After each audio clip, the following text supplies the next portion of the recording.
Welcome back to another video on Influential Sports. This is Weekly Sports Talk with Ed, episode 54.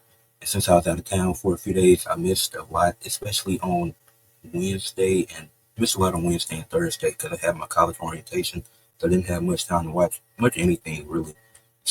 But this podcast episode is really going to be focused on the women of sports, honestly, because obviously as always end up with athletes of the week, but to start it off.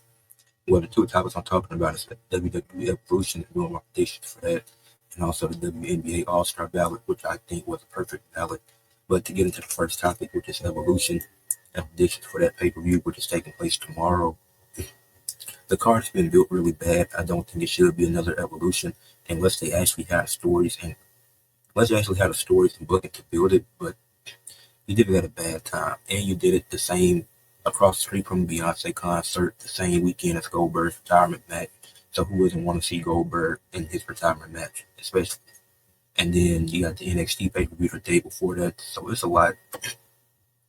But Tiffany Stratton versus Trish Stratus, I'm actually looking forward to this match. I think it's going to be good. I like the story that they were tag team partners, so Tiffany felt like she had to pay her back. And then Trish, she did a thing in that segment last night.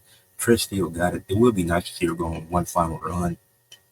And then even if she win the title and keep it for a month, she gets a transitional champion. I think it's worth but I think Tiffany will retain because I think it does more for Naomi. Because Naomi has history with Jade and Tiffany already. Because Tiffany consistently made her lose championship matches versus Nia Jax. It was like 2 or 3 times. Jade, she felt outshined by her. So Naomi catches in that match to make a triple threat match. No matter who she pins, she would get. I feel because the fans are gonna cheer for her. I feel like regardless of her being a heel, but it makes the most sense. Whether Trish is in that match, she cashes in, and Trish, and this is her final run, and she get the heat that way. Because I think Trish would probably be a face in her final run. Assuming this is her final run, I don't know. She could do more in the future, but I think Tiffany Stratton retains. But I wouldn't mind seeing Trish winning. But if Tiffany retains, I think it's still gonna be a good story told with Naomi if she catches in that match. The next match, the triple threat match between Becky Lynch, Bayley, and Lara for the women's Intercontinental Championship. Now, Becky Lynch and Lara are two of my favorite women's wrestlers. But I do think it makes the most sense for Becky to retain. As I was saying, it makes the most sense for Becky to retain in this match. Lara doesn't need to be a 2-time IC champion. I think it's time to put her in the world title scene, even if she don't gotta win it. But I think it's a good time to put her in the world title scene, build her up, maybe be a potential Royal Rumble winner, whether that be her or Leah Morgan, whoever. But I think it's time for her to move up. Bayley and Becky, you already fumbled doing them one-on-one. Like you should have had a clean winner, or at least not the way it ended.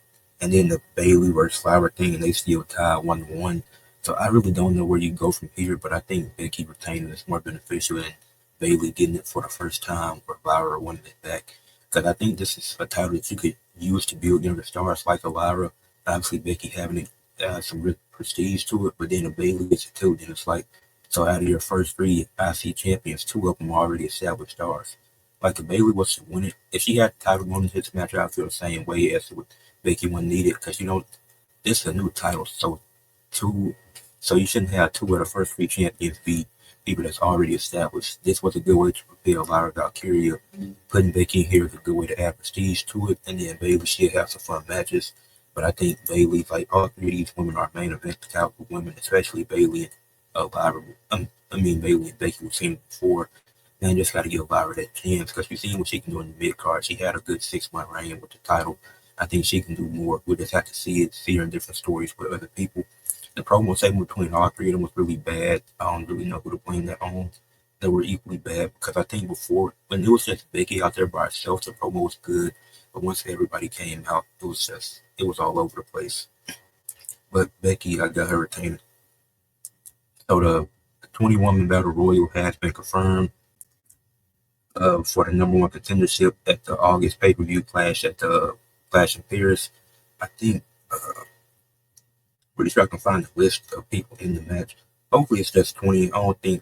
They might have some surprises. Might be about 20. It might be around 23, 24. I can see that. but it's 20 confirmed. I'm trying to see if I can find the list. Yeah, so it's Lola Vice, Avi Now, Stephanie Vacure, Michin, B-Fab, Selena Vega, Julia, Candice LeRae, Jada Parker, Tatum Paxley, Nikki Bella, Chelsea Green, Piper Niven, Alpha Fire. Oh, and Tyra Secret Harris is here. So that's cool.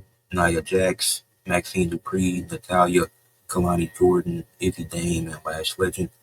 I think my thing with this is if an NXT person wins it, do they get an NXT championship match at Clash in Paris? Do they get called up?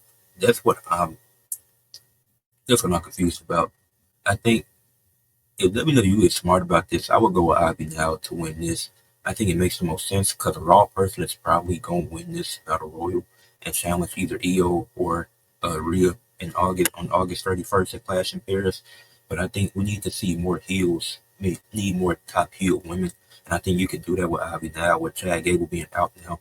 Give her something, give her something important to do, like the Liquid Kaiser thing is cool, but that's not important for Ivy now. Like she can really go in the ring, so I would pull the trigger on that, and even have her eliminate Stephanie Valkyrie. So even if she don't win the title, if Ivy now don't win it, if you can run a number one contenders match with them after that, and that's how Stephanie, because Stephanie has 2 pins over Ivy now already, so they definitely gonna have an interaction in this battle royal. It'll probably be Stephanie that eliminates Ivy now, but I really see Ivy now eliminate her, and you have because Stephanie like her ain't even been featured on TV. Like it's nothing against her, but it's like how she gonna win the battle royal when you aren't featuring her? Like Nikki Bella might have the best chance because she's been featured way more than these other women. Everybody isn't watching NXT, so even though the NXT people get good time, it's like they're not getting featured. I mean, they aren't as mainstream as the main roster, obviously, because it's looked at as developmental. But like Nia Jax, she not finna win it. She ain't been. What has she really done the last few weeks? Much. Natalia was just on Evolve, so it's like this. I think it's. I think Ivy now should win it, but they'll probably pull the trigger on Stephanie, but I'm not trying to see a face versus face match again. I think we didn't got enough of that. I think that's getting pretty exhausting at this point. Like running it from time to time is fine, and using tournaments and stuff like that to justify it, that works. But a heel should win this match because we have two babyface champions right now. And Tiffany and Jade is a face versus face match. It's not even a guarantee Naomi cashes in there. Hopefully she does. So I think a Raw person is gonna win it, but Ivy now is the only logical heel to win it. But we'll see what happens with that. But that's my prediction for that match for the 20-woman battle royal. And then the surprises don't really care about. I mean, 20 people is enough, to be honest. I don't think we need more than that. JC Jane versus Jordan Grace for the NXT Women's Championship. This is probably the most important weekend for NXT and TNA. Because whoever wins this match has to face Masha Slamovich next week, July 20th, at Slammiversary for both the Knockouts and NXT Women's title. So this match is very interesting. I think JC Jane should retain though. Jordan Grace should get called up. Fatal Influence is gonna help her. Blake Monroe could turn heel because I think that's what. I mean, it might be too early, but that's what fits her character best. Is her being a heel. But JC Jane, I think she got to retain in this match. I think it does more for her to retain than it would for Jordan Grace to win it. Because what would a Jordan Grace versus Masha match do for anybody? Like JC Jane and Masha first time ever, I think that would be more important. And then it's WWE versus TNA. Because if Jordan Grace faced Masha, that's still TNA versus TNA. Because that's how she lost the Knockouts Championship to begin with. So you're revisiting the TNA storyline. Dude, keep it WWE versus TNA, and I think that'd be fun. And Masha gonna have help too. So, alright, but like I was saying, yeah, JC Jane, I think she should win the match or retain the title and go into the match versus Masha, and Masha should win, become double champion. Then she should lose it to Blake Monroe, however you want to book that. But yeah, Masha, she gonna have help in that match. I don't doubt that at all. Because Lei Ching Lee and Zara Brookside, they're gonna be there for sure to help her. But these matches are that match specifically is so important to what happens next week at TNA Slammiversary. Jade Cargill versus Naomi in a no holds barred match. This should be fun. This one, I think, because you got the Queen of the Ring and Jade versus Miss Money and Bank and Naomi. So it's really like this is a lose because neither one of them should really be taking a loss. It is no holds barred, so this is the match that Naomi should be able to win. Because this favors her, to be honest. Since she's the heel, she can be able to do whatever she wants to. So I think Naomi should get the win in this match. It'll be tied 1-1. Don't think it'll really hurt Jade, especially depending on how it's booked. I don't see Bianca getting involved. I know she's going to post her, but I don't know why she's going to post her because she probably won't be here at the pay-per-view. So I don't see. I think Naomi should get the win. I think it would do more for her because Jade got the win on the big stage already. She won at WrestleMania. So I get a win to Naomi here. And then you can always revisit this. Like, that's not going to be the end of it. It's not going to be the last match they have. Then it can't be. Is that all the matches? Because it's 7 matches. I'm pretty sure. Oh, yeah. So it's 1, 2, 3, 4, 5. Oh, let's still 2 more matches. So, Raquel Rodriguez and Roxanne versus Charlotte and Alexa Bliss versus the Kabuki Warriors versus Sol Ruka and Zarya for the Women's Tag Team Championships. But it's going to be Sol Ruka's 3rd match in 3 days, so her and Zarya aren't winning. And then the Kabuki Warriors, they just reunited, so I don't see them getting the titles, at least not yet. And then, so it really come down to the Judgment Day and Charlotte and Alexa Bliss, but I think it'll be more beneficial for the Judgment Day to win, because if they lose, then what's the point? When Liv comes back, and I know it's going to be a while, what's the point of her being angry? But then, obviously, because they lost the titles, but it didn't pay off to nothing. So I don't think, this was a tough match to predict, but this truly is a tough match to predict. I think Judgment Day should win and retain the titles. They all keep the gold, at least until SummerSlam. I think if they lose it after that, they'll be fine, but at least let them hold all the gold until SummerSlam. Because I do think Dom's loses to AJ. Or this how you could start the descent of the Judgment Day, then once Liv comes back, she will officially end it. But it has to be either the Judgment Day or Charlotte and Alexa Bliss. I don't think the Sol Ruka and Zarya not getting caught up anytime soon. So they're not winning. And then the Kabuki Warriors, I just don't see them winning. Like Kyrie's saying, they don't let her get a lot of wins since coming back. She done won about 3 or 4 matches since her return. But Asuka got a few wins too, but I don't see them winning this match. That's a lot of people. Hopefully, the Iconics are cool, the inspiration, whatever you want to call them, but don't add them to the match. 4 teams is enough. Keep it at 4 teams. And then the main event, the likely main event, Io Sky versus Rhea Ripley for the Women's World Heavyweight Championship. I don't know what they're going to do with Io Sky after this. I don't know what. Like, she hasn't defended the title since WrestleMania, but she had 3 or 4 matches post WrestleMania when she was teaming with Rhea Ripley. So this match is really stupid, and Rhea's never beaten Io before. They might keep that going, because if they keep that going, Rhea can't challenge Io again. So I don't know where this is going. I hope Io retains, because I want to see her have something to do at SummerSlam, because she doesn't, then what's next realistically for Io? Because I love, and Rhea, she gonna be doing something at SummerSlam too, even if it's not in the match. But she could do something, maybe her versus Roxanne Perez or something. Maybe Rhea Ripley win, but Roxanne the tag team champion. So I don't know. I mean, this probably the toughest one to predict. It's gonna be a good match, but the outcome, because I don't know what's next for either one of them. Like, at least with some people, oh, maybe they can face this person or that person. But it's like if a person from Raw wins the Battle Royal, they have their opponent for Clash at the Castle August 31st. But you don't know what they're doing for SummerSlam August 2nd or August 3rd. That's what doesn't make sense. Need them to have something at SummerSlam. Nobody can, like, Clash and Paris is going to be cool, but what are they doing at SummerSlam? Whoever wins this match. That's what I'm concerned about. That's what I'm trying to figure out. And if Naomi catches in here, they don't even make sense at all. This match, it's going to be the main event too. It's going to be a great match, but I don't know how they're going to book this. I think I got to make a prediction. I'm going to go with Rhea Ripley. I think she wins the title back and Mommy stays on top. I think that's how it plays out. But next topic, the WNBA All-Star Ballot. It was perfect. I have maybe one complaint about this, and I'm going to explain for everybody why I think it made sense for them to be here. So for Caitlin Clark, Caitlin Clark made another All-Star game. She's been struggling this year, has missed some games, but still ended up being a captain, just came back.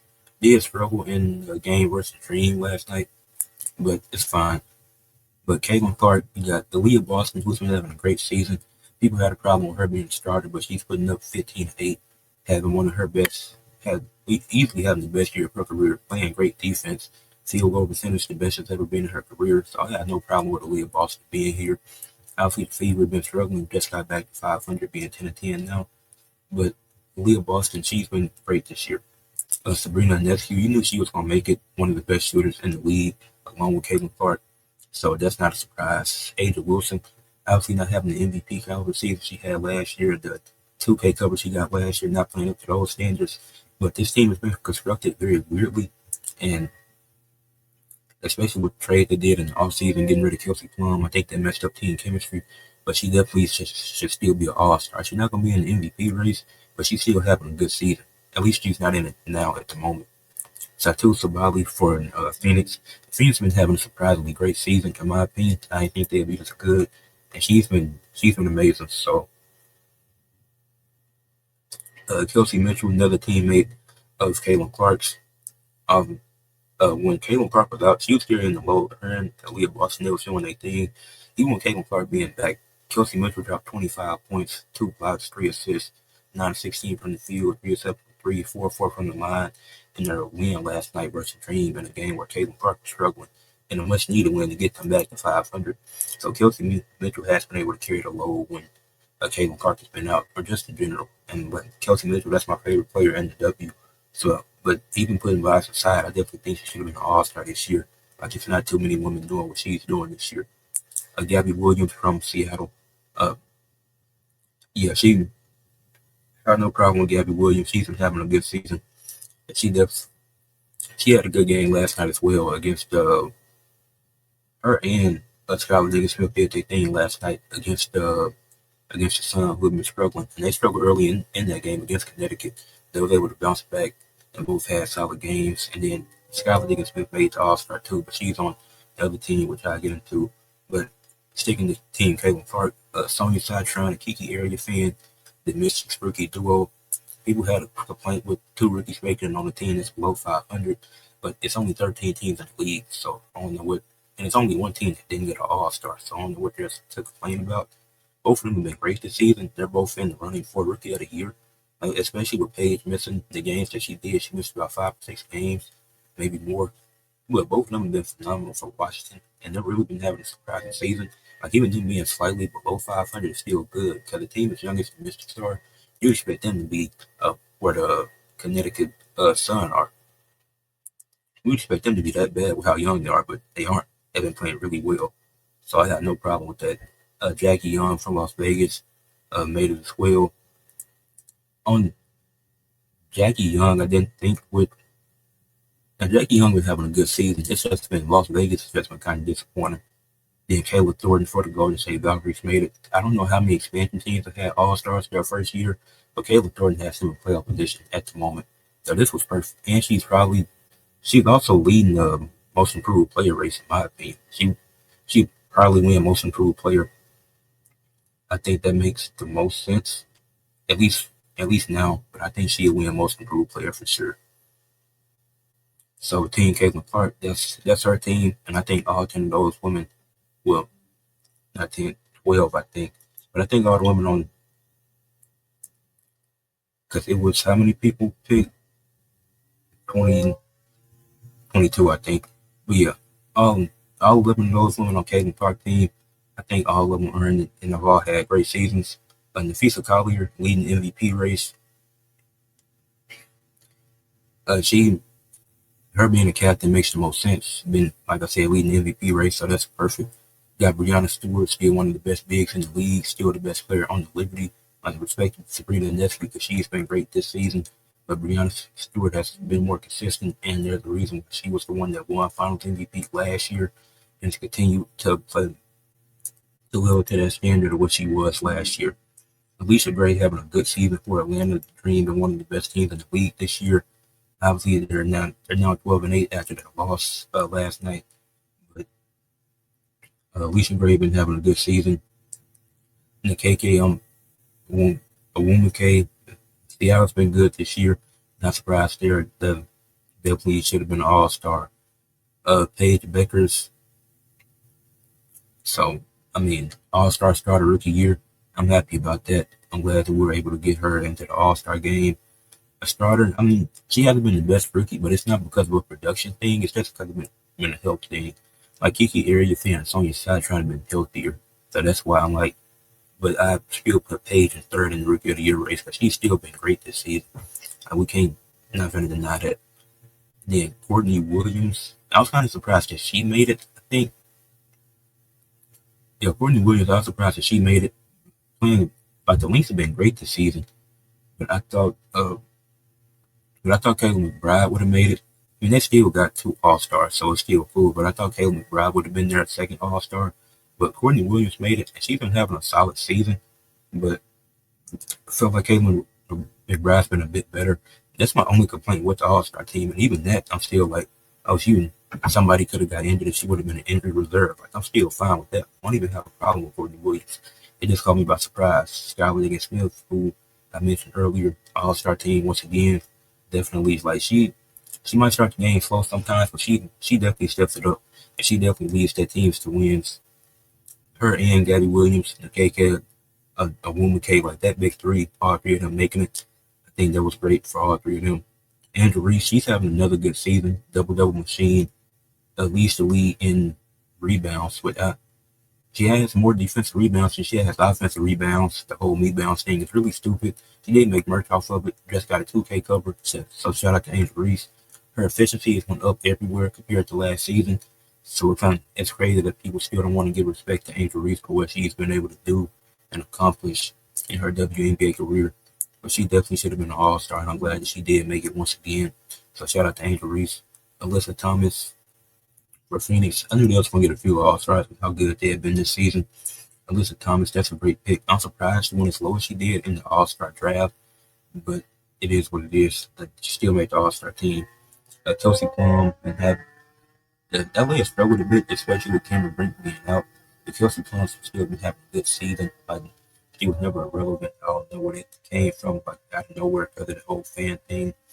But Ryan Howard, she's also an all-star once again, which I think that's a good pick for Atlanta. They got multiple all-stars, so I think Ryan Howard being here, did they get one? Yeah, they got multiple. Alicia Gray and Ryan Clark and Ryan Howard on the same team. So I think that's great for the All Stars. Like I don't have no problem with this All Star ballot. I don't really have an issue with it. Maybe there was one snub out of 22 picks. I'm like, out of 22 picks, they realistically only got one wrong in Courtney Williams, and even that one's not a bad one. I just think Caleb McBride's been a bit better, but even that's not a bad pick. So, but I'm gonna cap this off with my athletes of the week. And like I said, didn't get to watch much this week, so there'll probably be all women for this list. But I'm trying to see what